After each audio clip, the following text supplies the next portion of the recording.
Ciao, ti do il benvenuto su InfemMath. In questo tutorial analizziamo la sintassi della funzione di ricerca e riferimento unici di Excel, che permette di restituire l'elenco dei valori univoci presenti in un elenco o in un intervallo.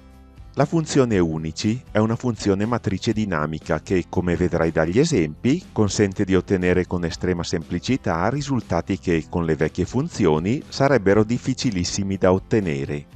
Per comprenderne al meglio la sintassi, procediamo subito con un primo esempio. Iniziamo!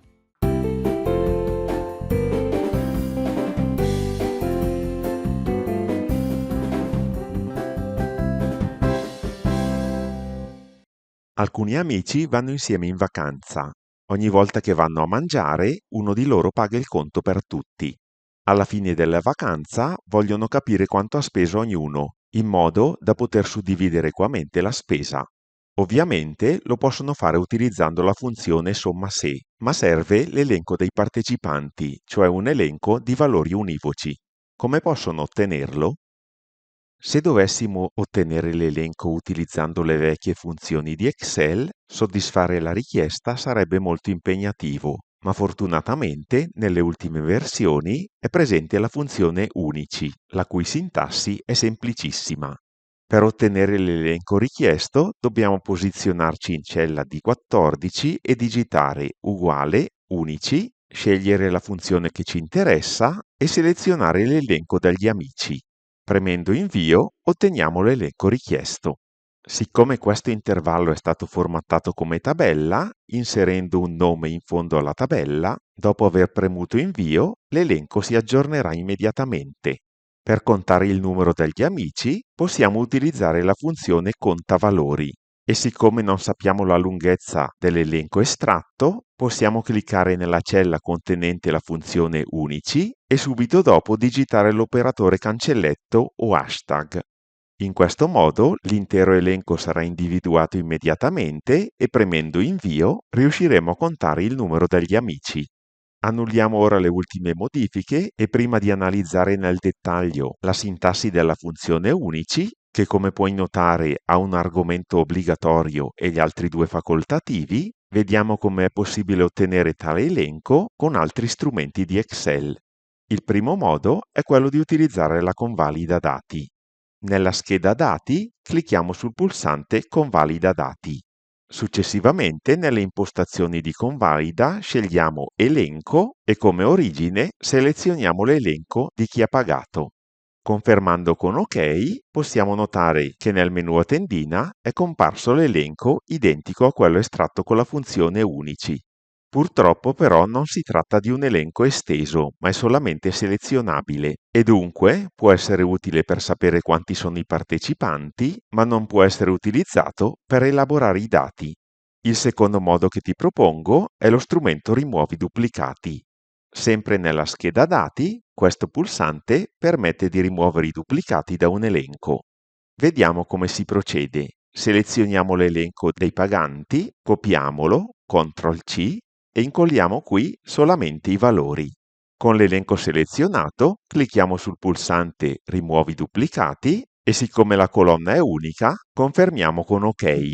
Compare un messaggio che ci aggiorna sulla situazione, confermiamo di nuovo con OK e otteniamo l'elenco richiesto, che però non è un elenco dinamico. Infatti, aggiungendo un nome qui in fondo, la funzione unici si aggiorna automaticamente, mentre il vecchio elenco rimane statico.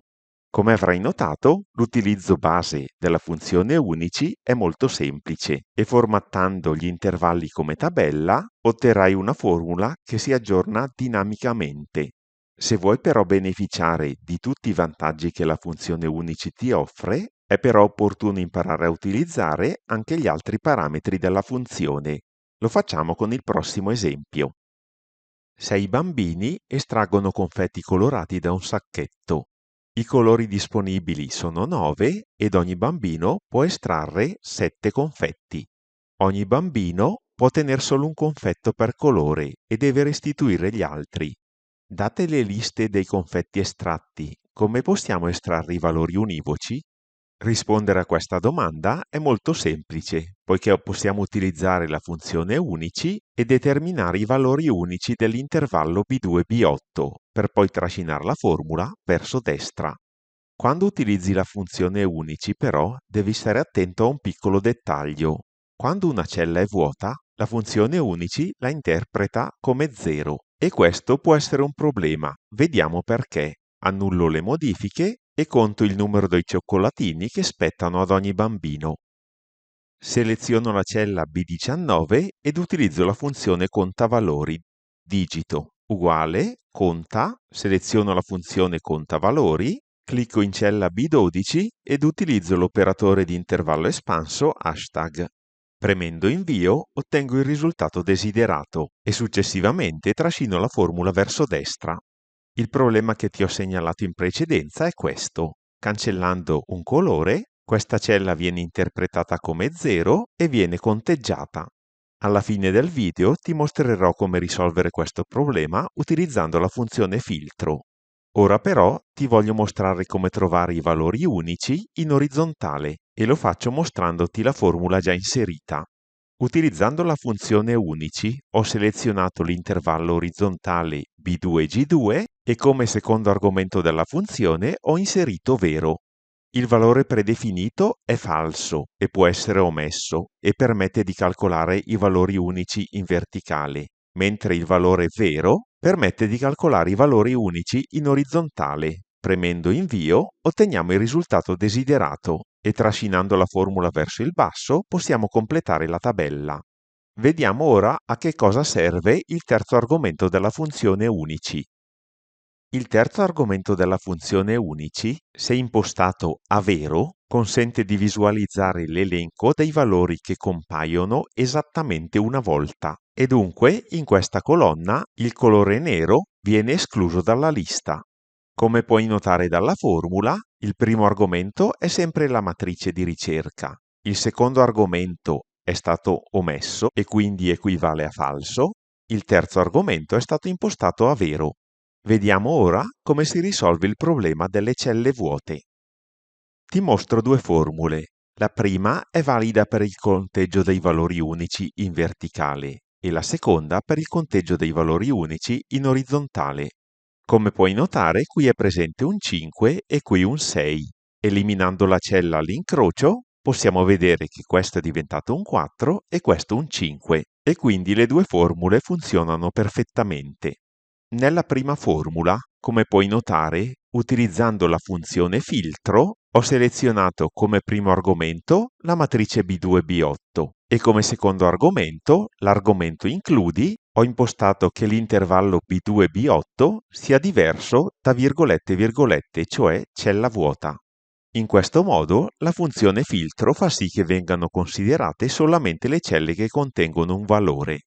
Successivamente, la funzione unici prende in esame i risultati della funzione filtro che puoi visualizzare qui in alto e come puoi notare elimina i duplicati presenti.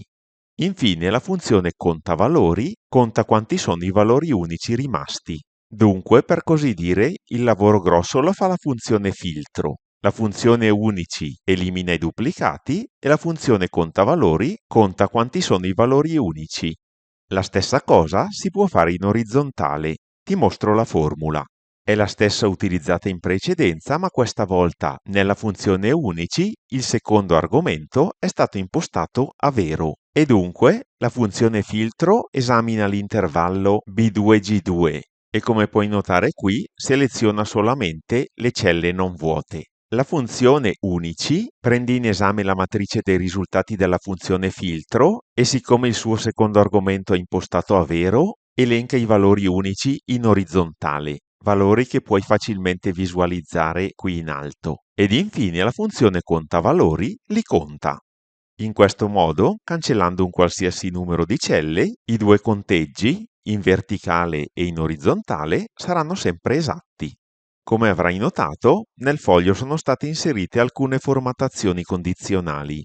In questo intervallo è stato evidenziato il valore massimo e anche in questo intervallo, mentre per questa formattazione ti consiglio di guardare un video che ho pubblicato 2 settimane fa che ti mostra come visualizzare i duplicati presenti in colonne separate, utilizzando però solamente una formula per tutto l'intervallo. Per oggi è tutto. Io ti ringrazio per aver seguito il video fino alla fine, ti invito a lasciare un like se ti è piaciuto, a commentare e a condividerlo con gli amici e naturalmente a farmi domande se qualcosa non ti è chiaro. Se non l'hai già fatto, ti invito a considerare l'opportunità di iscriverti al canale in modo da rimanere sempre aggiornato sulle mie nuove pubblicazioni. Ti aspetto nel prossimo video. Ciao!